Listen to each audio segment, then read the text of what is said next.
Un saludo a la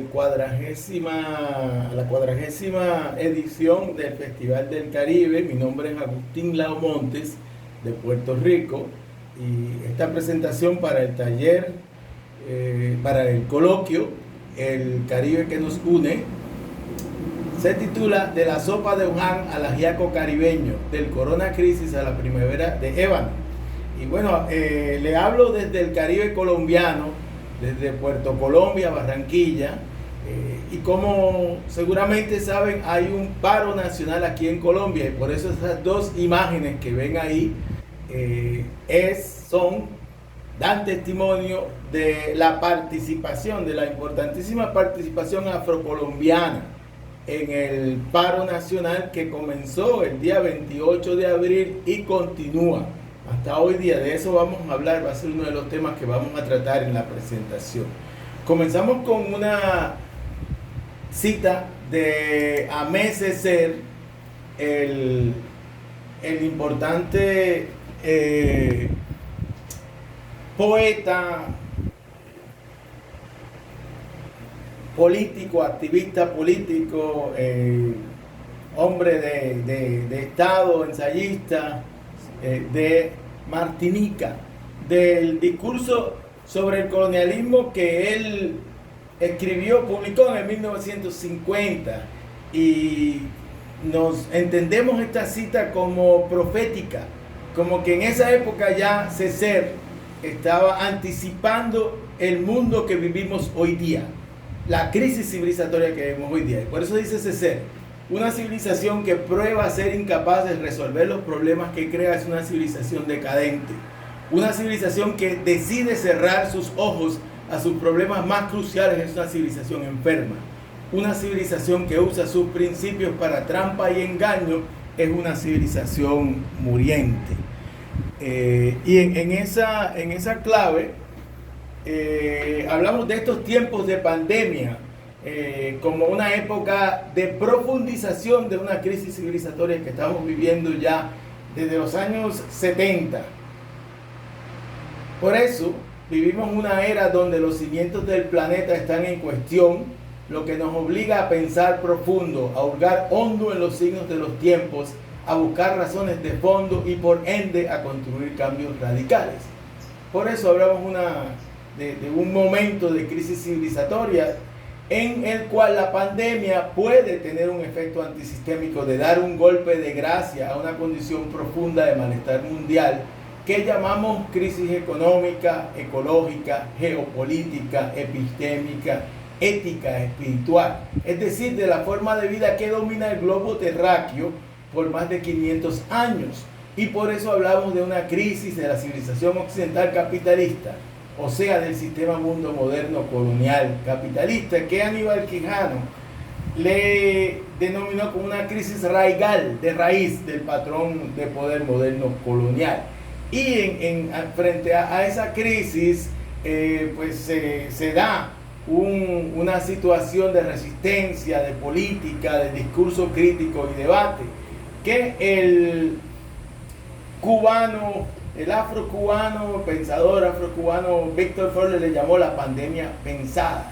Y por eso el título de la sopa de Wuhan, que fue el lugar donde supuestamente se originó la pandemia, el coronavirus, y eso saben que está en debate, y le llamó un ciclo de conferencias críticas de la Universidad Nacional de Colombia de la sopa de Wuhan, que fue el nombre de un libro, como veremos, al sancocho latinoamericano.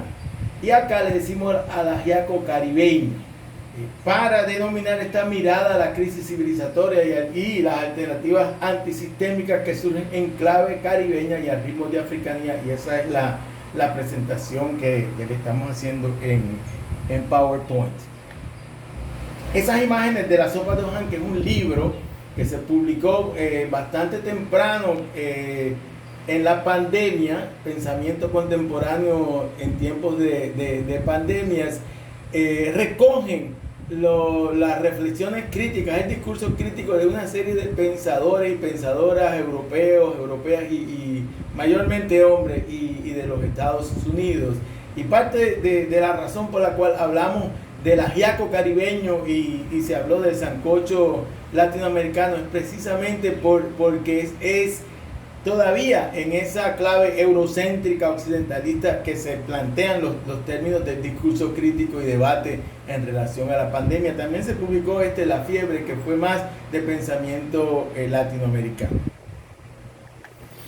Estas dos imágenes que están aquí expresan a través de la corporalidad de dos mujeres negras que son actrices críticas, o sea, son agentes críticas en este contexto de esa clave que estamos tratando de elaborar aquí, que es el ajiaco caribeño, ¿no? que es de estas miradas latinoamericanas, caribeñas y afro-latinoamericanas y afrocaribeñas que estamos haciendo nuestra presentación, nuestra lectura sobre este momento tan crítico en la historia de la humanidad que estamos viviendo. Y por eso, de hecho, son dos amigas.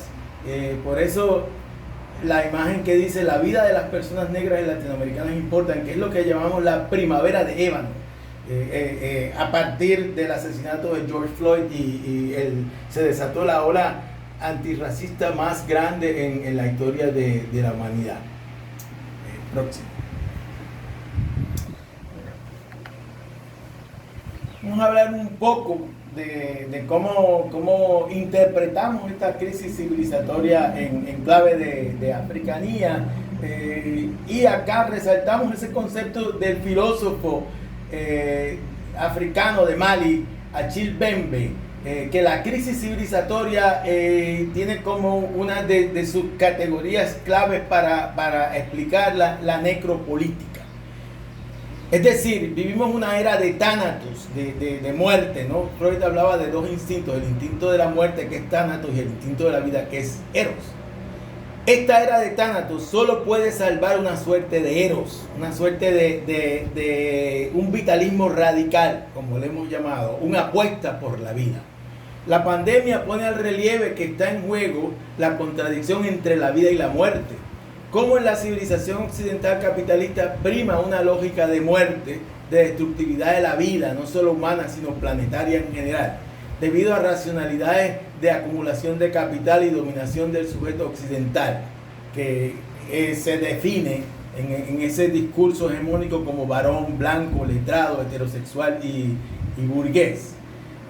Y como parte de esa civilización occidental capitalista en su larga duración, como bien dice Achille Mbembe, resalta la necropolítica, o sea, la modernidad, es una cita de Mbembe, desde el principio hasta el final, es una guerra interminable contra la vida. El principio de la vida no es el principio de la modernidad occidental capitalista. Y por eso Mbembe reclama y dice que plantea que estos gestos de acción colectiva, estos gestos de autodefensa en el buen sentido de la palabra, a través de la pandemia, expresan lo que él le llama el derecho universal a respirar.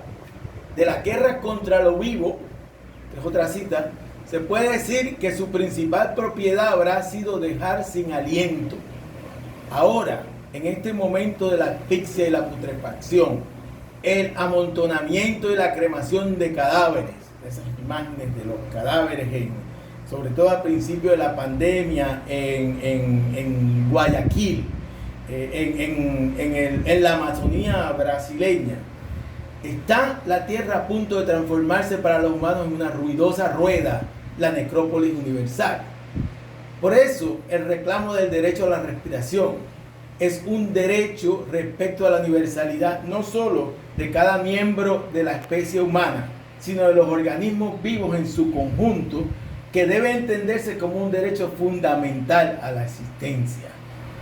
Y por eso esa reinvención del bienestar, del cosmos, en clave afroindígena, en clave de africanía se habla del Ubuntu, ¿no? Que es esa palabra, esa categoría, más que palabra de Sudáfrica, que quiere decir literalmente soy porque somos, afirmando la colectividad, la solidaridad, a contracorriente del individualismo y de esas prácticas de destrucción de la vida, del planeta, que representan esa necropolítica.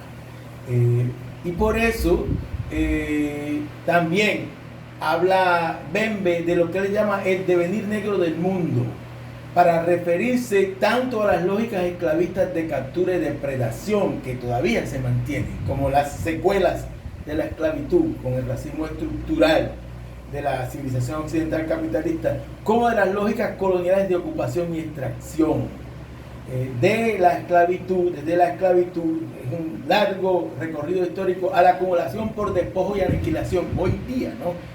Con el extractivismo, como se ve aquí en Colombia, con el asesinato de líderes y lideresas de las comunidades negras y comunidades indígenas, o en Brasil también, como veremos también.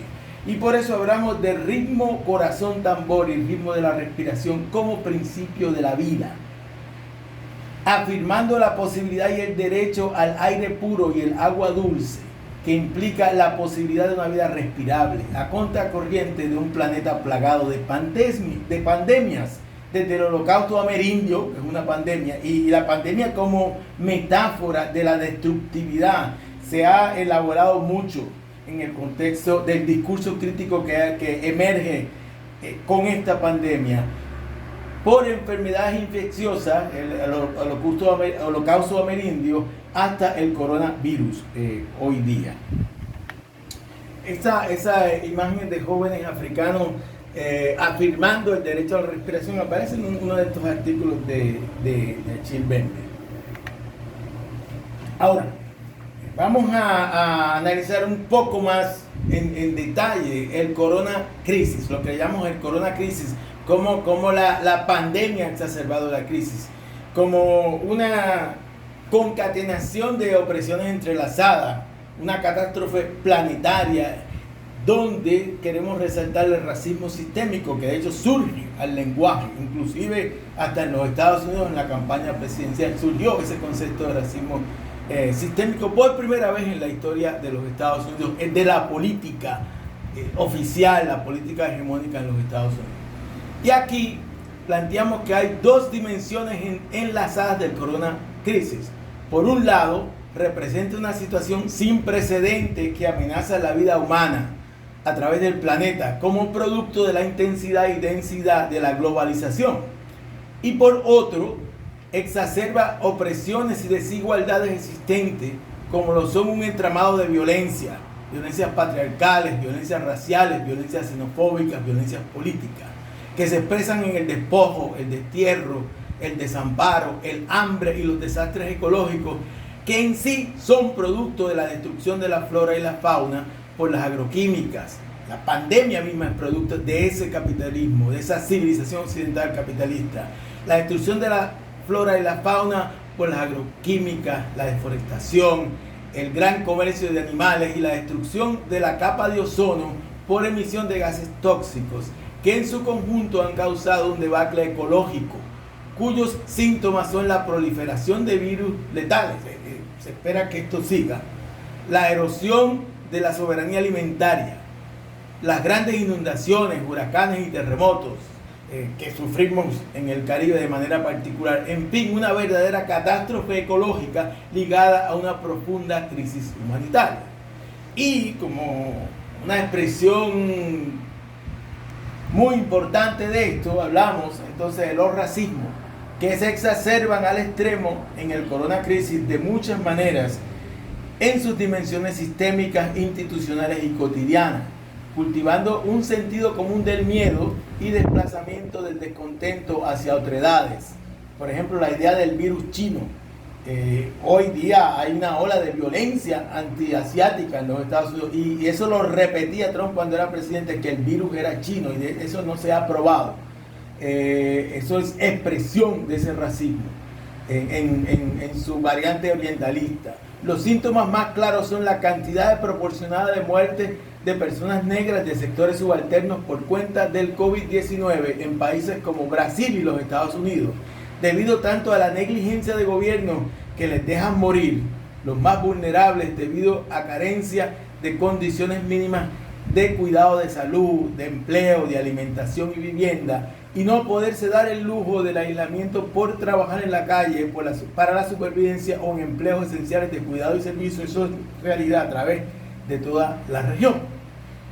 Dos formas enlazadas de violencia racial hay que apuntar aquí: el dejar morir cuerpos desechables por desigualdades e inercia, y el hacer morir expreso en el terror del Estado racial, manifiesto en violencia policial contra Floyd, el genocidio en las favelas de Río de Janeiro y el etnocidio contra los afroindígenas en Colombia y también en Brasil. Y por eso aquí hablamos de un racismo de sobreexplotación y un racismo de aniquilamiento que se entrelaza.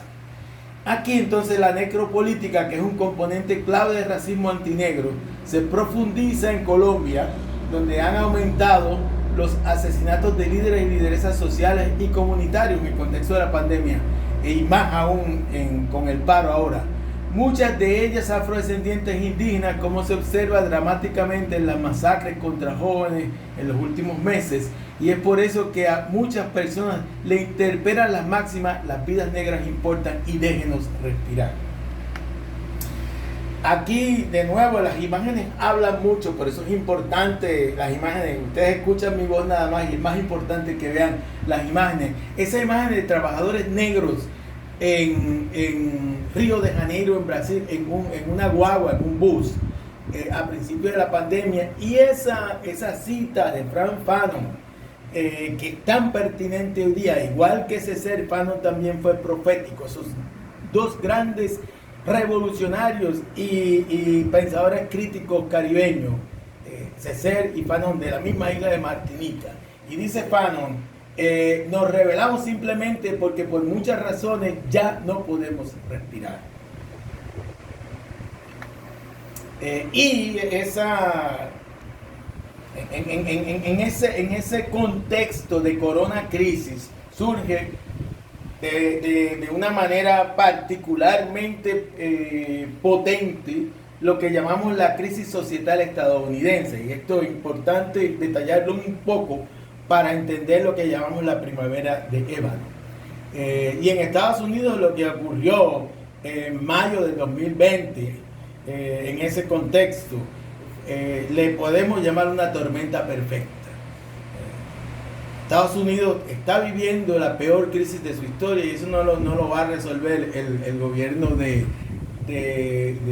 Joe Biden y Kamala Harris. Hay alrededor de 10 millones de contagiados, más alrededor por el coronavirus, alrededor de 250,000 de muertes, y estos datos no están actualizados. Cerca de 50,000 personas negras y 50,000 latinas como vidas desechables son tratados, y como chivos expiatorios de la crisis a la misma vez. Está pasando la mayor crisis económica en sus últimos 80 años, 40 millones de desempleados. Se revela la falsedad de la consigna imperial: hacer América grande de nuevo. Y claro, es una crisis de legitimidad también del sistema político, la élite conservadora dividida. Bush y Powell se expresaron contra el racismo sistémico, es irónico eso. Mientras las milicias de derecha por la supremacía blanca se exhiben en las calles, se tratan de tomar la Casa Blanca el 6 de enero, lo cual para ellos fue un enorme escándalo. Y claro, también en el bipartidismo estadounidense, el otro lado, que es el Partido Demócrata Neoliberal, Biden, que representa la continuidad de Obama, de libre comercio, de drones y deportaciones, aunque no representa la continuidad, infelizmente, lastimosamente, en relación a la política de Cuba, que ha mantenido Biden la misma política de Trump en relación a Cuba, versus la emergencia de un discurso de socialismo democrático, revolución política liderada por Bernie Sanders, y por toda una serie de mujeres jóvenes, mujeres de color en el Partido Demócrata, expresando esa crisis de legitimidad política en los Estados Unidos. ¿Por qué el gran grito entonces justicia para George? Es una acumulación de furias, de ira, de dolor, de miedo, de frustraciones, de esa polarización societal. En ese contexto, el asesinato de George Floyd fue la gota que colmó la copa. El carácter dramático del asesinato y su diseminación amplia por las redes sociales en un momento de enorme sensibilidad de la dialéctica entre la vida y la muerte, y el poder simbólico de esa metáfora polivalente de no puedo respirar, y de la rodilla en el cuello, que apela a memoria de linchamiento. Y en todo esto implica las condiciones de posibilidad de la emergencia de un vitalismo radical en una sociedad que, como dice Cornel West, los Estados Unidos son un experimento social fracasado.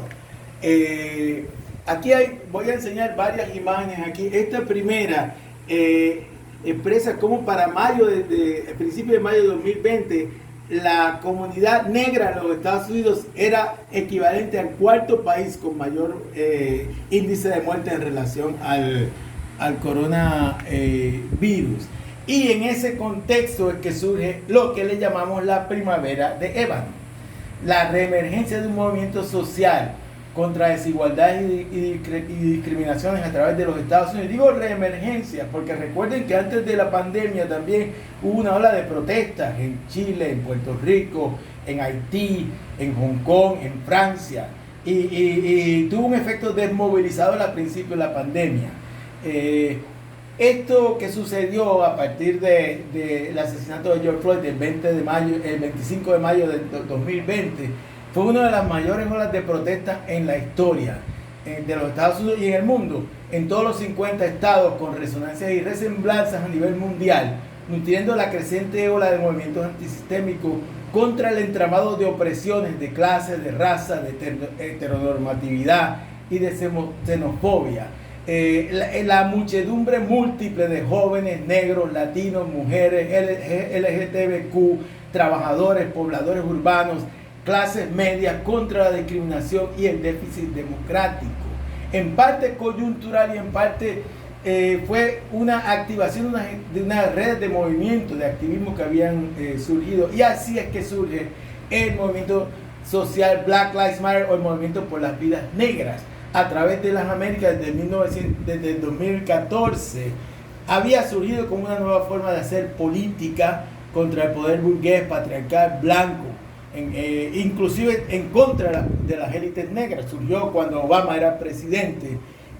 Un movimiento en red de liderato colectivo, de acción directa, que actúa a través de las redes sociales, de liderato de mujeres negras, 3 mujeres negras lésbicas, y fueron las que le dieron nombre a ese movimiento, de combatir las diferentes cadenas de colonialidad y opresión, creando lazos de solidaridad y liberación, creando un nuevo sentido común a nivel global, ¿no? Una sociedad política global y una emergencia de nuevas subjetividades políticas. En Brasil, la violencia racial policíaca es mayor que en los Estados Unidos. Un joven negro es asesinado cada 23 minutos en Brasil. Y en la pandemia mueren gran cantidad de afrodescendientes en las favelas de las ciudades, como también indígenas y afro en comunidades rurales. Y bueno, los datos en Brasil son de los mayores en el mundo, junto con India hoy día. En Colombia se agudiza la relación racismo, violencia política y social, con el destierro, con el asesinato de activistas sociales y comunitarios afroindígenas, junto con la necropolítica asociada a la marginalidad social y política como expresiones de violencia racial estructural. Y de nuevo la acumulación por desposesión y aniquilación en Colombia, y lo que Santiago Arboleda le llama el ecogeno etnofeminicidio en ciudades como Buenaventura. Y todo esto, ¿no? De manera particular y en cada lugar, pero también de manera articulada en términos regionales y globales, constituye la mayor ola de protestas antirracistas en la historia, donde los movimientos negros se convierten en catalizadores de las cadenas de equivalencia entre diversidad de luchas y reivindicaciones étnico-raciales, de clase, de género y sexualidad, ecológicas, urbanas, territoriales, estudiantiles, generacionales, estético-culturales, epistémicas, espirituales, de civilizaciones, o sea, contiendas sobre los modos de vida. Y esto constituye una nueva ola de movimientos antisistémicos. Y aquí le quiero, ya estamos próximos a terminar la presentación. Aquí les quiero presentar imágenes de ese movimiento Black Lives Matter en el 2014, en solidaridad, esas jóvenes de Baltimore, en solidaridad con los 43 de Ayotzinapa en México. Estas imágenes esto es una larga historia de violencia racial policíaca, George Floyd, cómo en el contexto de George Floyd surgen asesinatos similares, por ejemplo, justicia para Anderson Arboleda en Puerto Tejada, en Colombia, en Washington Heights, en Nueva York, de nuevo en Cali, Colombia, que es uno de los ejes, de hecho, el movimiento negro siendo muy importante de este paro nacional, y cómo, ¿no?, se visibiliza esas formas de necropolítica, esas formas de violencia racial estructural en una comunidad rural cimarrona en Brasil, con esa consigna, las vidas negras importan, ¿no? Cómo interpela, cómo mueve y constituye entonces un principio político de la vida, de ese vitalismo radical que hemos estado hablando, y cómo resurge ese activismo afro en el contexto del paro nacional aquí en Colombia. Y no tenemos tiempo para hablar en detalle del paro nacional porque ya estamos llegando al fin, pero es importante que vean esas imágenes. Y de nuevo, cómo la ciudad de Cali, que es una de las ciudades negras de las Américas, se convierte en epicentro de la resistencia aquí en Colombia. Todas estas son imágenes del movimiento social afrocolombiano y el pueblo afrocolombiano en el paro nacional. Y para terminar, nos preguntamos, y esas dos imágenes de arriba son de Colombia, el paro nacional que está en vigencia hoy día, ya hace casi 2 meses. ¿Qué hacer? ¿Qué estamos haciendo?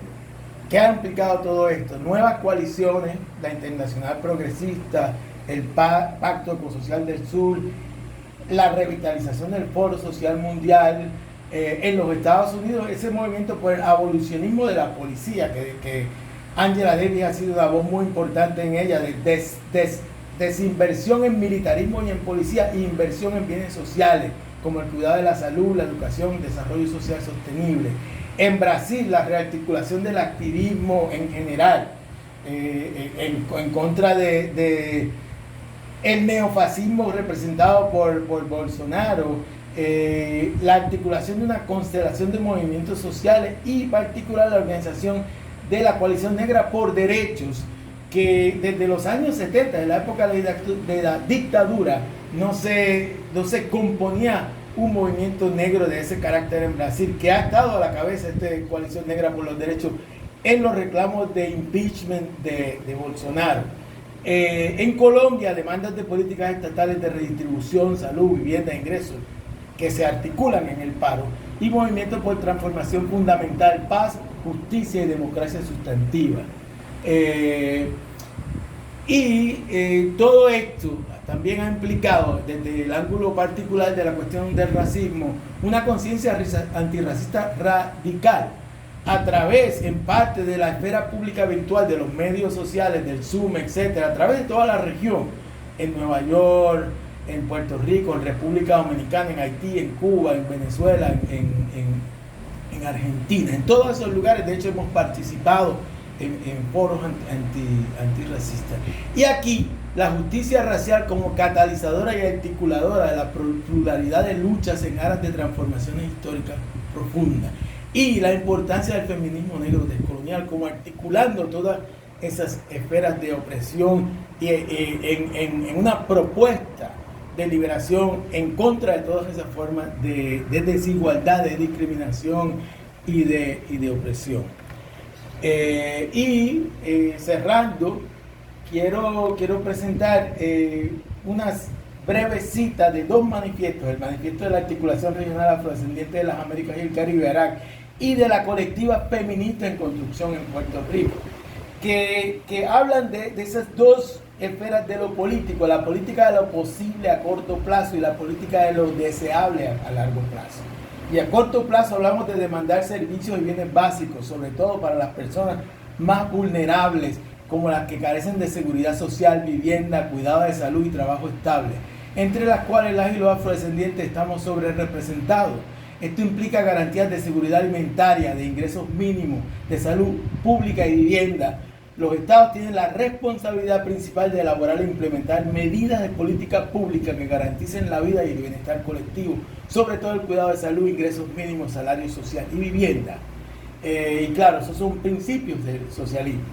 Y la política de lo deseable a largo plazo.